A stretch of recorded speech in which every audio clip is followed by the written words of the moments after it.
toutes et à tous et bienvenue dans notre série de podcasts « Donner des ailes à vos reprises d'entreprise ». L'initiative portée par la Jeune Chambre économique de Nantes Métropole Sud-Loire. Ici, on parle d'entrepreneuriat féminin et plus spécifiquement de reprise d'entreprise. Un sujet qui reste encore trop peu exploré par les femmes. Pourquoi ? Parce que seulement 30% des reprises d'entreprise sont portées par les femmes. Avec cette série, notre objectif est simple. Partager des parcours inspirants, des conseils concrets et surtout, montrer que la reprise d'entreprise est à la portée de toutes les femmes. Moi, c'est Audrey, de la Jeune Chambre économique de Nantes Métropole Sud-Loire et aujourd'hui, on va plonger ensemble dans le monde passionnant, mais parfois complexe, de la reprise d'entreprise au féminin. Aujourd'hui, on est ravis de recevoir Joséphine Battista, gérante de l'entreprise Net Service, société spécialisée notamment dans l'entretien des locaux industriels et tertiaires et syndic de copropriété sur le bassin nazérien. Joséphine Battista a repris l'entreprise Net Service dans laquelle elle était salariée il y a 6 ans désormais. Merci de nous rejoindre Joséphine. Avec vous, on va explorer les défis que rencontrent les femmes qui souhaitent reprendre une entreprise, les opportunités et les solutions pour les aider à franchir le pas. Joséphine, peux-tu te présenter, nous en dire plus sur ton parcours professionnel, nous expliquer comment tu es venue à reprendre la société Net Service ? Oui, donc je suis Joséphine Battista, j'ai 44 ans, je suis pacsée, je vis avec mon ami et ses 3 enfants. Je suis membre du CJD du réseau Entreprendre depuis la reprise de l'entreprise en 2018. T'en dire plus sur mon parcours professionnel. Eh bien, j'ai commencé tout d'abord par un parcours de force de vente, donc des métiers plutôt axés terrain, porte à porte entre autres. Et puis j'ai eu l'occasion de rencontrer une personne qui était un expert français dans l'univers du matériel de la Seconde Guerre mondiale. Donc on s'est rencontrés à la base pour un job saisonnier. Et puis en fait, notre parcours ensemble a duré 10 ans, donc dans l'univers des collectionneurs, des musées d'État et privés. Rien à voir avec ce que tu fais aujourd'hui. Non, rien à voir, exactement. Et donc, après ces années, eh bien, j'ai souhaité valoriser ce parcours, mes compétences, à travers une formation de gestionnaire PME-PMI. Et à l'issue, j'ai changé de région. Je suis arrivée à Nantes pour intégrer les équipes de 2 frères, les frères Guénaud, qui avaient une entreprise donc familiale dans le secteur du nettoyage. Et donc, ils m'ont confié la mission du développement commercial de l'ensemble de leurs filiales sur le secteur ouest, donc de Rennes jusqu'à Challans, et en passant par Nantes et Saint-Nazaire. Donc un grand secteur. Assez grand, ouais. Exactement. Et c'est la société Net Service. Oui, donc ils sont partis en retraite en fait. Donc moi j'ai intégré leurs équipes, j'ai découvert l'univers de la propreté. J'ai découvert une très belle PME familiale avec de vraies valeurs qui correspondaient aux miennes, avec la valorisation vraiment des compétences, des agents, une considération et un respect qui m'ont plu.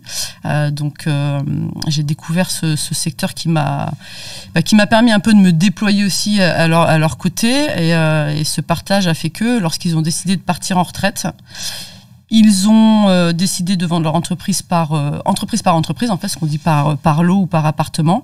Et donc, je me suis projetée assez naturellement dans la continuité de leur histoire. Donc, il y avait plusieurs quand même filiales à l'époque. Ils en avaient 9. Je me suis positionnée sur celle de Saint-Nazaire. C'est un bassin économique et une équipe avec lequel j'étais vraiment en phase. La plupart de leurs boîtes, c'était assez particulier. C'est que c'était très riche parce que les gens travaillaient dans cette entreprise, mais en fait, comme si c'était leur boîte. Donc, moi, j'avais des affinités avec cette entreprise. J'ai pu la racheter. Donc, c'était vraiment une opportunité. Donc, je me suis lancée en 2018. Ok, donc c'est quelque chose qui s'est fait très naturellement dans un environnement propice et dans une entreprise où les valeurs humaines, enfin tu te reconnaissais dans les valeurs humaines qui étaient prônées par l'entreprise. Complètement. Après ça paraît fluide et il y avait une sorte en effet d'alignement comme tu l'évoques. En revanche, ça s'est pas fait. Il y a quand même eu des étapes un peu clés. C'est ce que tu évoquais sur les étapes un peu cruciales, c'est-à-dire que autant ça peut être assez logique, autant il a fallu aussi aller convaincre les partenaires bancaires, par exemple, sans qui ce projet n'aurait pas pu se faire, parce qu'on est sur des projets assez conséquents. À l'époque, l'entreprise avait une 40aine de salariés. Donc derrière le projet est tout en cohérence. Donc cette étape-là, il a fallu convaincre les banques. Il y avait une facilité du fait d'être dans l'entreprise, du fait d'être du secteur. d'être aussi accompagné par les vendeurs qui y croyaient. Donc c'était très favorable. En revanche, moi qui pensais pouvoir comparer en allant voir plusieurs banques, en pensant que ça allait être assez easy, en fait pas du tout. Du coup, on compare pas. En fait, c'est eux qui vous choisissent et on se dit, pourvu qu'il y en ait un qui se dise, ok, j'y vais, je vais convaincre à mon tour le comité qui va, ok, débloquer les fonds pour que ce projet se fasse. Donc, c'était quand même assez stressant. Et puis, c'est un univers de chiffres où l'humain, finalement, le porteur du projet compte, d'après ce qu'ils m'ont dit. Mais toujours, c'est quand même, on prête de l'argent à quelqu'un avant un projet. Tout à fait. Mais c'est vrai qu'il faut savoir, il faut savoir composer avec les chiffres et puis surtout mettre en chiffre sa projection, quoi, sa vision. D'accord. Merci pour cette présentation. Merci. Plongeons dans ton parcours de reprise chez Net Service. Quelles ont été les étapes cruciales de cette aventure et comment as-tu équilibré la préservation de l'héritage de l'entreprise avec ta vision de modernisation ? Alors les étapes cruciales, eh bien, je pense que c'est celle que j'ai évoquée sur la partie bancaire pour que ça se fasse. Une fois que les choses se sont faites, c'était assez facile puisque je connaissais les équipes. Donc il y a eu finalement un changement de poste, mais pas forcément de surprise. Ou alors si, plutôt positif dans un premier temps parce que cette phase de vente d'entreprise, les salariés donc sont tenus informés à un moment donné et c'est source aussi de stress parce que je me souviens de m'être aperçu que tout le monde faisait ses suppositions, projetait des scénarios plus ou moins sombres en se disant on va être acheté par une grosse boîte, il y aura des fonctions en doublon, donc certains faisaient écho à des expériences passées en disant je sais comment ça se passe dans les groupes, vous allez voir, il va déjà y avoir un commercial, il va déjà y avoir une secrétaire, donc moi j'étais sûre je vais sortir. Donc quand ils ont su que c'était moi, finalement tout ça c'était un peu ça s'est facilement passé finalement. Ça s'est résorbé, exactement. C'est assez drôle ce que tu dis parce que souvent on se dit que quand on est déjà dans la boîte et qu'on va reprendre l'entreprise, ça peut créer justement des frictions parce que on change de position par rapport à l'entreprise, par rapport à ses anciens collègues. Et finalement, toi, au contraire de ce que tu me racontes, c'est plutôt quelque chose qui a été accueilli positivement parce qu'il y avait cette crainte de qui va nous racheter, est-ce que ça va être un gros groupe, est-ce qu'on va perdre peut-être ce côté humain dont tu parlais tout à l'heure. Ouais, c'est sûr. Ouais. En fait, c'est la première étape. C'est-à-dire que je pense que, et j'ai appris ça après sur toutes les les rencontres que j'ai pu faire ou dans les différents réseaux, c'est ce qu'on appelle la courbe du changement. Donc il y a quand même cette étape où ils se sont dit super, c'est Joséphine, ça va être plus facile. Ça n'a pas empêché des petits ajustements au démarrage parce que tu changes de fonction.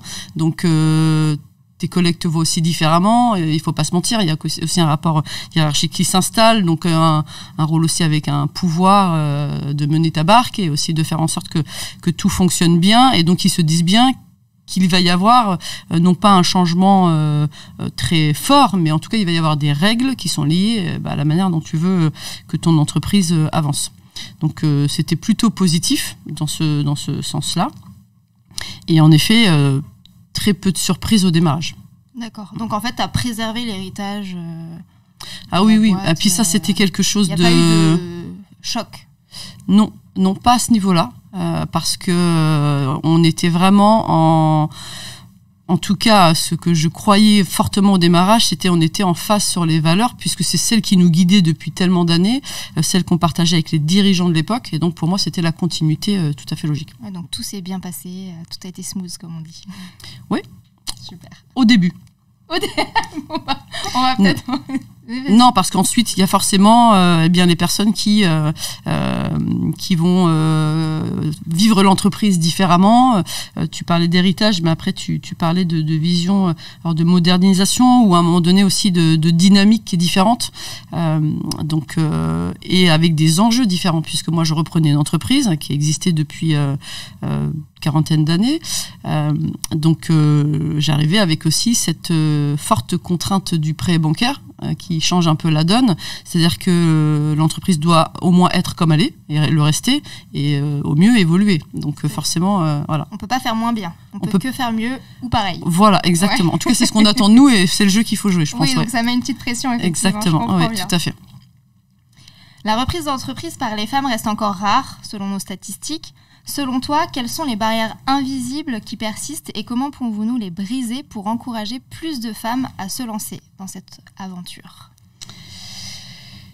Eh bien, les barrières invisibles qui persistent, j'ai plutôt fait le lien avec ce qu'on projette des choses, en fait, c'est-à-dire se sentir capable ou avoir des doutes sur sa capacité à faire ou à développer, sur sa légitimité. Donc, c'est vrai qu'il y a peut-être plus de femmes, c'est des sujets qui sont souvent évoqués, hein, qui sont sujets à ça. Après, en soi, moi, je les ai pas forcément vécus. C'est le parcours qui fait ça. J'ai été dans des univers assez masculins. J'ai jamais fait de différence en fait à ce niveau-là. Je pense que j'ai aussi évolué dans un univers familial où c'était pas vraiment le sujet. Alors est-ce que c'est le fait que de notre personnalité qu'on provoque ça chez l'autre ? Est-ce que c'est la place qu'on nous a laissée à un moment donné et qui nous ont permis d'être ? Je sais pas. En tout cas, je trouve que c'est quand même une chance, mais je peux pas non plus dire qu'il y a d'autres personnes qui partagent pas ce sentiment. Après, je l'avais aussi évoqué dans des réflexions de me dire que globalement, dans les modes de vie aujourd'hui, même si les choses se libèrent beaucoup, il y a quand même des attentes peut-être sur le pilier famille, qui est peut-être souvent centré sur le rôle de la mère, enfin en tout cas, ou de la maman femme ou au autre. foyer. Peut-être en tout cas qu'elle est pilier dans l'univers familial, elle peut avoir une place importante. Moi-même dans ma famille, ma mère avait un rôle important. Donc peut-être que ça joue aussi là-dessus et trouver son équilibre pro-perso, professionnel et personnel, l'équilibre avec l'éducation, avec sa vie de couple, avec tout ça, c'est certainement peut-être aussi un frein sur. Il y a que 24 heures dans une journée, on n'a que. Comment on fait pour se multiplier, voilà, se exactement. démultiplier. Ouais, exactement. C'est assez marrant ce que tu dis parce que on pourrait penser que quand on évolue justement dans des univers plutôt masculins, c'est un frein parce qu'on est une femme et qu'ils n'ont pas l'habitude. Et au final, toi, tu as plutôt pris le contre-pied de ça. Enfin, en tout cas, tu as réussi à t'en sortir et à mener ta barque malgré ton évolution dans un milieu plutôt masculin. Oui, sans difficulté, mais peut-être aussi que dans ma perception, dans le regard que je porte à ces univers masculins ou ces hommes qui composent les entreprises, qui ont composé mon parcours, eh bien aussi on en attend quelque chose d'eux à un moment. C'est-à-dire que quand je comparais mon éducation avec l'éducation que j'ai reçue avec mon frère, on a la même, mais disons que les attentes étaient un peu différentes. Souvent je me disais, c'est vrai que c'est un sacré coup de pression pour mon frère parce qu'il se doit d'être à la hauteur sur tel sujet, alors que moi c'était pas des sujets où forcément on m'attendait. Donc au mieux je créais l'effet de surprise, au pire je décevais pas. Voilà. C'est assez dur comme vision, mais je comprends, ouais. D'accord. Donc eux aussi traversaient. Donc il y avait peut-être cette réciprocité dans la compréhension des différents univers et aussi de ce qu'on va attendre de la personne à chaque endroit. Oui, et puis après, effectivement, je pense que la personnalité joue beaucoup aussi et on peut aussi des fois prendre la place qu'on veut prendre. On peut tenter en tout cas. Voilà, qu'on essaye d'avoir. À mon sens, tout entrepreneur a besoin d'un réseau solide pour pouvoir se développer. Dans ton cas, quelles ressources et quel soutien s'est révélé indispensable pour mener à bien ta reprise d'entreprise et comment as-tu su les identifier et les mobiliser ? Est-ce que ça a été quelque chose de facile et de naturel chez toi d'aller mobiliser des réseaux Oui. Alors facile parce que c'est dès lors que l'on rentre dans une démarche soit de reprise, soit de création et qu'on commence à en parler, très vite ceux qui en ont bénéficié vont en parler. On partage très facilement ce qui nous apporte. Donc il y a aussi des aides financières qui peuvent être vraiment un plus. Et puis le club et l'accompagnement durant 2 ans avec un père. Donc moi j'ai eu la chance d'être accompagnée par un chef d'entreprise reconnu, expérimenté, donc qui a pu me challenger aussi sur mes points d'amélioration. Et 2 ans où chaque mois on rencontre ces personnes qui sont là que pour vous et pour vous permettre d'être au mieux, quoi. Donc c'est incroyable. Il y a le CJD après, donc le centre des jeunes dirigeants, qui est pour moi l'école du dirigeant, où là on est plutôt dans des phases avec des commissions, des commissions de travail, donc qui sont toujours très enrichissantes, des formations qui sont proposées tout au long de l'année, voire obligatoires, Donc, comme ça, au moins, on se pose pas la question, on y va sur les sujets qui nous intéressent et on partage avec des pairs sur notre quotidien, sur nos bonnes pratiques, sur peut-être parfois aussi j'ai essayé, j'ai pas réussi.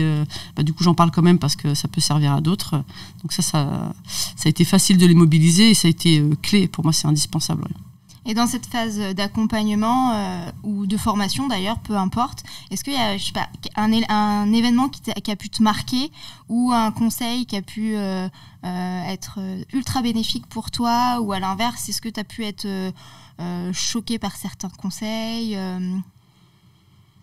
Il y en a eu beaucoup. L'accompagnement a été très fort parce que c'est 2 ans de vie, 2 ans où on a quelqu'un qui a déjà en fait fait un bon bout de chemin. Donc en fait, c'est pas qu'on marche dans ses pas, mais en fait ce que l'on est en train de faire ou les problématiques qu'on rencontre, les questionnements qu'on peut avoir. J'ai déjà rencontré. Souvent, parce qu'on s'aperçoit que finalement on est tous pareils. Donc des fois on est un peu, c'est désolant, mais c'est rassurant. Donc des moments forts, des moments de vie. J'ai vécu tout un tas de choses. On remet en question, on fait parfois sa vie perso, donc ça met un peu les choses à plat. Une reprise d'entreprise, une entreprise, ça peut prendre beaucoup de place dans sa vie. Donc en citer un, ce serait compliqué. Ce serait compliqué, ouais. Donc tu dis que l'entreprise, ça prend effectivement beaucoup de place dans une vie. On imagine souvent l'entrepreneuriat comme une aventure solitaire, mais l'entourage, effectivement, joue à mon sens un rôle crucial. Comment ton cercle proche a-t-il influencé ton parcours de reprise, et quels conseils tu donnerais pour cultiver un environnement propice à la réussite, justement vraiment dans cette notion d'entourage? Ouais, alors ça fait forcément écho à la base, la famille. Donc je pense que le fait d'avoir eu le cercle familial qui m'a toujours accordé un niveau de confiance en ce que j'étais capable de faire, même au-delà de ce que moi je pensais. Donc c'était plutôt porteur. Donc très mobilisé autour de ce projet. Donc c'était plutôt pas mal. Un cercle après familial un peu plus ouvert avec des personnes qui étaient dans cette notion de montrer un peu l'alignement sur le parcours. Donc tout était quand même plutôt positif, je pense. C'était moi qui mettais peut-être plus de freins. Aller voir, en fait, finalement, il y a plein de doutes que je laissais tomber, parce que je me disais, s'ils y croient, finalement, pourquoi pas moi ? Exactement, c'est ça. Donc les choses se sont faites naturellement, mais j'ai été vraiment portée par cette confiance qu'on me confiait. Ah, c'est bien. C'est important d'avoir un entourage sur qui on peut compter, surtout dans ce type d'aventure. Et donc quand tu dis si je devais avoir un conseil à donner, donc si on revient sur la partie famille, si on revient bien en arrière, c'est aussi ce qu'on peut dire aux enfants aujourd'hui, et que ce soit les enfants, les garçons qu'on peut avoir ou les filles, c'est vraiment je pense de leur accorder la confiance qu'ils méritent, et toujours être dans la recherche de se dire ce que tu vas vouloir faire, fais-le, tente. Si tu n'y arrives pas, tu feras autrement, mais tu auras appris. Peut-être oublier un peu ce côté où on transpose sur l'autre ce qu'on aurait aimé faire ou ce qu'on n'a pas su faire. Ça, je pense que c'est vraiment le piège à éviter, parce que souvent c'est pour protéger. Des fois, en protégeant, on ne permet pas à l'autre de s'ouvrir, donc surtout sur les enfants. Je pense que c'est important de leur laisser cette place et la possibilité de faire ce qu'ils ont envie de faire. Reprise versus création d'entreprise, 2 chemins différents vers l'entrepreneuriat. Quels ont été pour toi les avantages inattendus de la reprise, et à l'inverse, quels défis spécifiques as-tu dû relever ou pu? Alors, les avantages inattendus de la reprise, c'est son propre développement. Je pense que c'est l'élément qui me vient à l'esprit. Dans le sens où on apprend sur soi, on doit apprendre aussi vite, parce que je fais le rapprochement tout à l'heure avec la position un peu solitaire, c'est qu'à un moment tu te retrouves à prendre des décisions qui vont avoir un impact. Aujourd'hui il y a 80 salariés, il y a quand même derrière du coup potentiellement 80 familles ou foyers en tout cas, donc tu prends pas les choses à la légère, c'est une forte responsabilité. Donc tu apprends à tu prends du recul, le sang-froid, c'est important. Moi, j'ai un naturel très très fonceur, Donc j'ai appris aussi à se dire si j'avais été seule, je serais peut-être allée très vite, mais en tout cas ensemble on va aller plus loin. C'est un peu la phrase qu'on reprend. Du coup voilà, prendre du recul, poser les choses et savoir oser en fait en parler et se dire qu'on détient pas toutes les vérités, donc on détient que la sienne, et donc de partager, d'entendre ce que d'autres peut-être peuvent nous dire, et ça peut aussi venir nous percuter. Donc j'ai beaucoup appris sur moi. Ouais, donc finalement, on se dit qu'on a peut-être des pensées autolimitantes et c'est notre entourage qui peut nous pousser à faire ce choix de la reprise. Et une fois qu'on est dans la reprise, on se pousse encore plus parce qu'on apprend et en fait on grandit en même temps qu'on fait grandir l'entreprise. Tout à fait. Il faut jamais cesser d'avancer. Et puis il y a cet effet de regarder dans le rétroviseur. Ouais. Et finalement, ce qu'on observe, c'est ce que l'on a fait. On peut pas l'attribuer, que ce soit les réussites ou parfois les chemins qu'on n'aurait pas fait pareil aujourd'hui. En tout cas, ce n'est que nous. Donc c'est toujours aussi sympa de se poser, de se dire tiens, j'ai des doutes, ok, je m'arrête. Et qu'est-ce qui s'est passé derrière? J'ai été capable de faire ça, donc je pense que je peux continuer. Et donc si tu devais te parler à toi d'il y a 6 ans, d'il y a 7 ans, avant que le projet revienne, ou d'il y a 10 ans, qu'est-ce que tu te dirais par rapport à ça? Est-ce que tu t'auto-donnerais un conseil? Oui, je me le donnerai, et je me le donnerai encore aujourd'hui, finalement. C'est de se dire que il faut oser, il faut y aller, il n'y a pas de... Globalement, il n'y a pas grand-chose de... Enfin, c'est pas qu'on joue pas sa vie, c'est pas ça, mais je pense qu'il faut aussi faire de sa vie quelque chose de riche. Il y a tellement de possibilités, tellement de rencontres, tellement de choses qui peuvent faire que le chemin dévie aussi. Hein. C'est pas parce qu'à un instant T, on a cet endroit-là que demain, on ne peut pas s'autoriser à être ailleurs. Bien sûr. Donc, oui, je pense que ce serait de toujours oser, quoi. Et donc la société donc Net Service que tu diriges aujourd'hui, c'est donc une société, on l'a dit tout à l'heure, de ménage, hein, si on veut. Propreté. De propreté, pardon, excuse-moi. Non, donc c'est une société de propreté et qui a un engagement fort envers la RSE. Donc comment as-tu intégré les principes de responsabilité sociétale dans ta stratégie de reprise et de développement? Est-ce que c'est quelque chose que tu as développé encore plus en reprenant, ou est-ce que c'est déjà quelque chose qui était très ancré dans l'entreprise et que tu as perpétué? Il y avait déjà des bonnes pratiques, D'accord. Donc il a juste fallu les maintenir. On a aussi des personnes en interne qui sont sensibles et qui vont échanger facilement sur ces sujets-là. On a eu au démarrage aussi des sujets sur lesquels tu es obligé d'intégrer la partie économique, surtout nous sur nos métiers. On a fait aussi des choix. On parle souvent du travail en journée. Donc, du coup, c'est travailler sur la mobilité. Ça permet aussi d'être dans cette démarche un peu innovante. On a, ce qui était déjà le cas dans l'entreprise, c'est aussi ce qu'on appelle l'ascenseur social, c'est-à-dire de valoriser, de faire monter en compétence les collaborateurs. Donc on a un rôle du secteur, hein, l'ascenseur social c'est quelque chose de primordial. Et après dans les pratiques qu'on va avoir aujourd'hui, c'est plutôt sur la démarche environnementale. On est sur des pratiques avec des véhicules électriques pour le déplacement de nos agents. On développe l'utilisation des produits, où on limite l'utilisation du plastique. Enfin, on est vraiment dans ces démarches-là. Et en fait, aujourd'hui, je pense que c'est plus facile qu'il y a quelques années parce que tout le monde partage ces positions-là. C'est juste une suite logique, quoi, de ce qu'on peut faire et de ce qu'on ne pourra plus faire. Il y a 2 choses qui m'interpellent dans ce que tu viens de dire, c'est que tu pratiques encore l'ascenseur social. C'est quelque chose aujourd'hui dont on n'entend plus beaucoup parler, à mon sens, parce que justement, on se dit, quand on n'a pas les diplômes, on rentre dans une entreprise, on reste, mais on reste toujours bas échelle. Est-ce que tu penses que ta vision, ou en tout cas le fait que ton entreprise, elle pratique encore l'ascenseur social, penses-tu que c'est lié au fait que tu aies repris une entreprise dans laquelle tu as été salarié? Est-ce que ça favorise ton envie de perpétuer cette pratique qui, si j'ose le dire, était beaucoup plus réelle sur la génération de nos parents que sur les nôtres? Alors, j'avais pas fait le rapprochement avec le fait d'avoir été salarié de l'entreprise. Ouais. Alors, parce que je pense que ça peut être du coup détonnant par rapport à l'ascenseur social, par rapport à d'autres secteurs d'activité. Dans la propreté, je pense que beaucoup de confrères, on a le même fonctionnement, le même avis sur la question.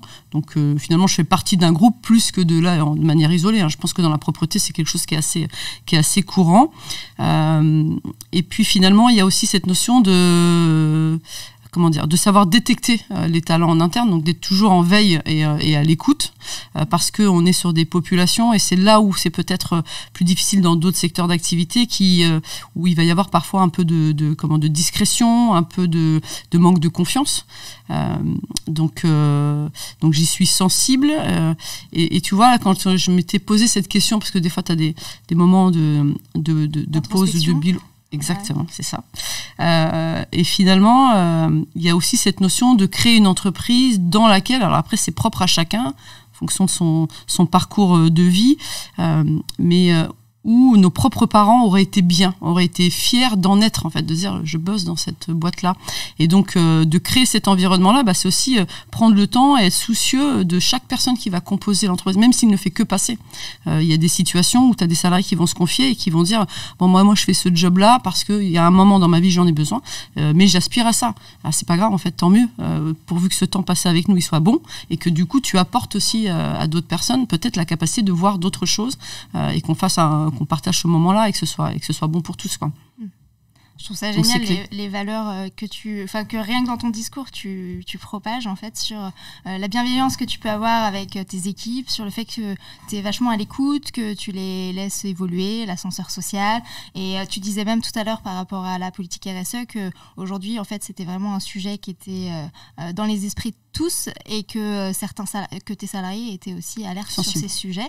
Est-ce que tu as déjà mis en place des process sur une demande, ou en tout cas sur une discussion que tu as pu avoir avec un de tes salariés Il y en a beaucoup. Alors après, le mot process, c'est peut-être pas les termes les plus adaptés par rapport à non, pas du tout. C'est le bon. Non, c'est le bon. Mais c'est vrai que on est dans une petite structure, donc on a des choses. C'est beaucoup plus court, plus simple. Mais en effet, il faut du formalisme quand même. C'est pratiquement permanent. En fait, il y a la pratique de ce qu'on appelle les irritants. C'est-à-dire que un collaborateur qui va être sur le terrain ou dans les bureaux, peu importe, il va y avoir des sujets qui vont être un petit peu, qui vont venir un peu polluer sa journée. Donc être attentif à ça, parce que finalement cette situation-là, il est peut-être pas le seul à la rencontrer, donc il y a peut-être d'autres personnes qui ne le disent pas, et donc en venant apporter une réponse, et parfois c'est des choses mais vraiment toutes simples, et qui vont permettre de créer cet environnement plus favorable à l'épanouissement de la personne. Et donc forcément, à travers tout ça, on prend du plaisir dans nos métiers. Sans ça, en fait, je pense que ce serait différent. On n'est pas que juste là pour prendre des décisions ou que pour assumer des responsabilités. On est aussi là pour se dire, ce qu'on est en train de faire, ce que je pense avoir compris, parce que, encore une fois, c'est très personnel, ce que je pense apporter à la personne, ça va être bien. Donc, ça, c'est source de plaisir. Ouais. Et est-ce que toute cette bienveillance, finalement...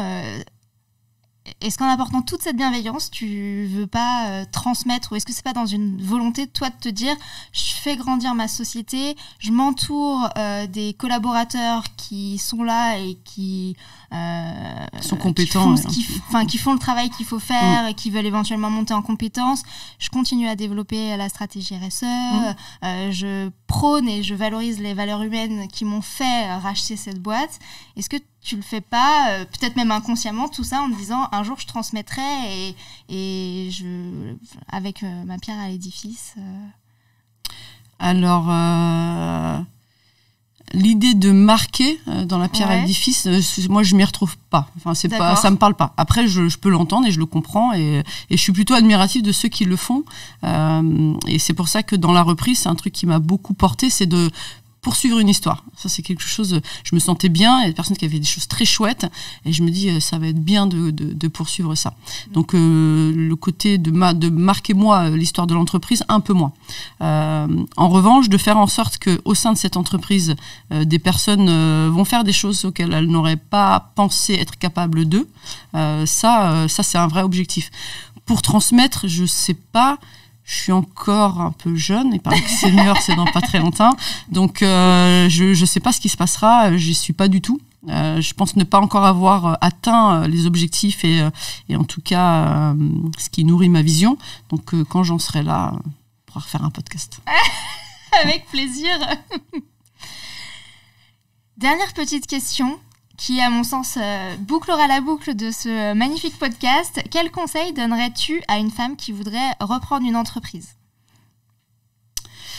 À une femme particulièrement ? À une femme particulièrement, j'insiste. D'accord. Eh bien, qu'elle vienne dans des réseaux, pas même pour consulter dans un premier temps ou observer des réseaux de femmes, pour le coup, parce que ça peut avoir le côté rassurant, parce que quand on se réunit, entre autres avec Réseau Entreprendre, il y a des instants pour réunir les femmes chefs d'entreprise du réseau, et on se rend compte qu'on est quand même assez nombreuses.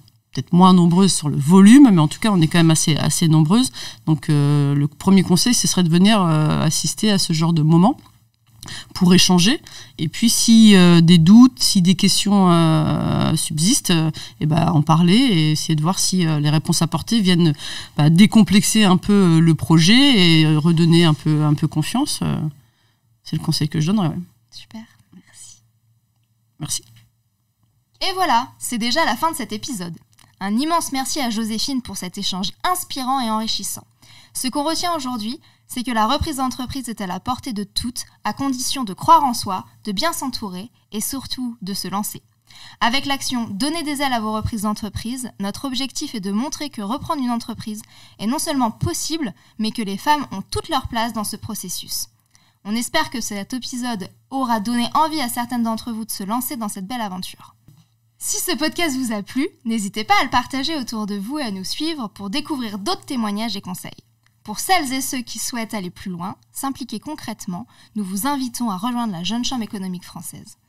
Notre association est un véritable laboratoire d'idées avec des membres engagés pour le développement de notre territoire à travers des actions concrètes et d'impact.